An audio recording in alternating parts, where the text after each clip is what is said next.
За гişүүдтэй өдрийн мэнд хүргье. Тэгээд энэ уул нь 80 оны залуу Америк зарчмаар явж байгаа л харагдаад байгаа.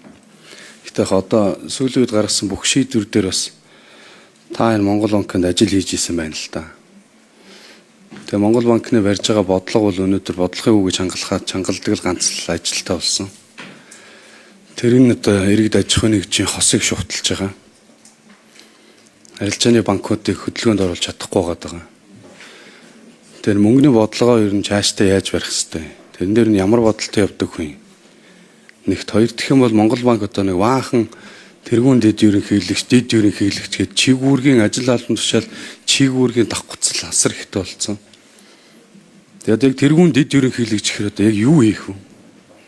Таны энэ мөрийн хөтөлбөрийг ч одоо сайхан уншиж л байна л да. Их л сайхан бараг л Монгол банкны ерөнхийлөгч нэр дэвшиж байгаа юм шиг л юмнууд бичсэн байна. Тэр яг ажил албан тушаалын тодорхойлолтын дагуу үндсэн 5 чиг үүргээ та нар хэлээд өгчээрэй. За тэгээд тэрэн дээр ч холбоотой тодруулж асууна.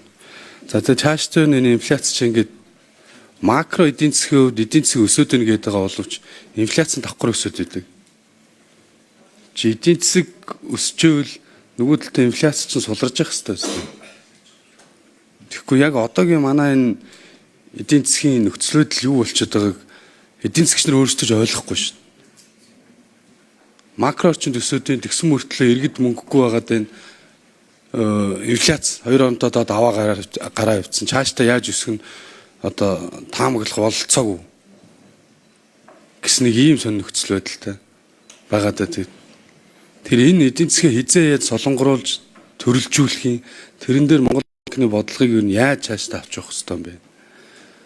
Нэг юм яриа л одоо өчигдөр ихэд ганц сайхан бараг л одоо бараг дэлхий дээр байхгүй гэрээ хийчлээгээл орон даяар нэг юм ярих юм. Гэхдээ нэг хүүгэл бууруулаа үсттэй. Менежментийн төлбөрийг л бууруулаа үсттэй. Тэгээд нэг бүр одоо дэлхий дээр байхгүй юм л хийцэн юм шиг л юм болох нь гайхаад байна. Тэгээд энэ Монгол банк энэ дээр бас юу гэж бодож байгаа. Цаашдаа энэ эдийн засаг яг энэ уул уурхаагаас хамааралтай байлгаад байгаа юм уу? Байлгах юм уу? Байлгахгүй солонгоруулах юм уу? Солонгоруулах юм бол яг яаж солонгоруулах гэдэг юм. Та хэд одоо энэ шинэ хоршоог л баахан зээл Монгол банкнаас өгсөн. Үр дүн байхгүй. Ямар үр дүн гарч байгаа? Өшөө Монгол банкнаас тэр баахан хөтөлбөрүүд одоо хөрөнгө оруулалт хийгээл хүүгийн татаас нөгөөл явсан. Тэдний үр дүн гэж байхгүй. Зеро. Тэгээд ийм 3 асуулт асууя. Тэгээд тайлбар одоо мэдээлэл сонсчод тодруулъя да.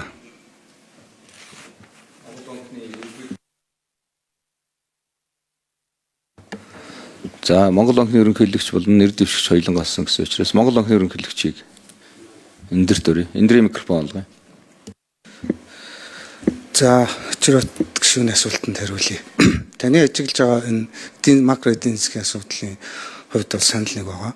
Тэгэхээр ийм учраас бид нар бол бодлого дунд хугацааны стратеги дунд хугацаанд макро орчныг доктортой төвшөнд аваачих ийм төлөвлөгөө гаргаад хэрэгжүүлж эхлээд ажиллаж байна.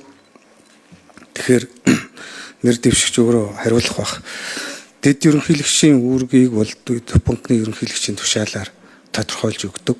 Тэгэхээр би ажил аваад 19 газрыг 10 газар болгосон. За одоо манай харьцангуй чиг үүрэг бол тодорхой болж байгаа. За ерөн зүгээр нэг хүн нэг ерөнхийлөгчийг тусад нь ингээд тусдаа институт юм шиг тодорхой газрууд хариуцаад ажилуулдаг байсан юм билээ. Би бол тэгж ажиллахгүй гэдгийг яг багийн зарчмаар ажиллах хэрэгтэй. Өнөөдөр бол Монгол банк шийдвэрийг яг багийн зарчмаар за мэрэгжлийн чадвартай залуучууд доод түвшиндээ хүртэл эхэлж хилцүүлдэг ийм механизмуудыг бий болгож ингэж ажиллаж байна. Тийм учраас бол бас дэд ерөнхийлөгчд маань хийх тодорхой ажлуудтай энэ Монгол банкны үйл ажиллагааг сайжруулахад бол бас чухал хувь нэмэр оруулах ийм байдалтай бол ажиллах юм. За макро нөхцөлийн хувьд бол тэд яах ёстойгоо таны түрүүний хэлсэн олон хөтөлбөр хэрэгжүүлээд за манай эдийн засгийн өсөлтийг бид нар энэ бий болж байгаа өсөлтөө юу руу шингээх вэ гэдэг дэд бүтц дээр л анхаарах хэрэгтэй.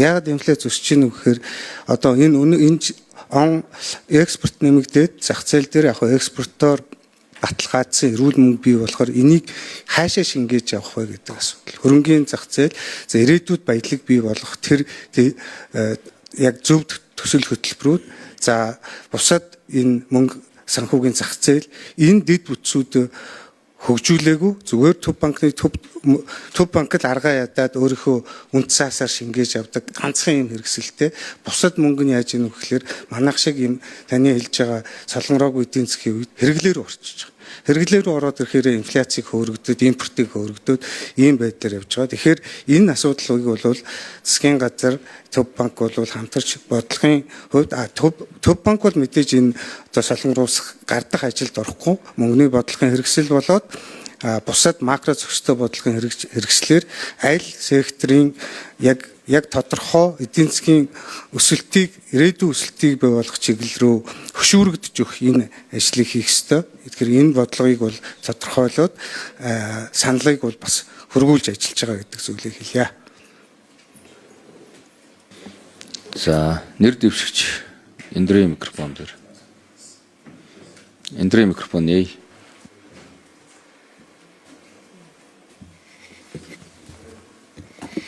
За очрот гишүүний асуултанд хариулъя. Сая Монгол банкны ерөнхийлөгч ерөнхийдөө эдийн засгийн холбоотой асуултуудын хариулж шиг боллоо. Чиг үүргийн хувьд бол яг ерөнхийлөгчийн сайн хэлжсэнчлэн хуульд бол яг тухайн дэд ерөнхийлөгч тэрүүн дэд ерөнхийлөгчийн чиг үүргийг бол заагаагүй байдаг. Ерөнхийлөгчийн одоо бүр ерхийн хүрээнд ерөнхийлөгч ямар ерөнхийлөгчд ямар чиг үүргийн ажлыг хариуцлах байг нь ерөнхийдөө гээд чиглүүлээд явдаг.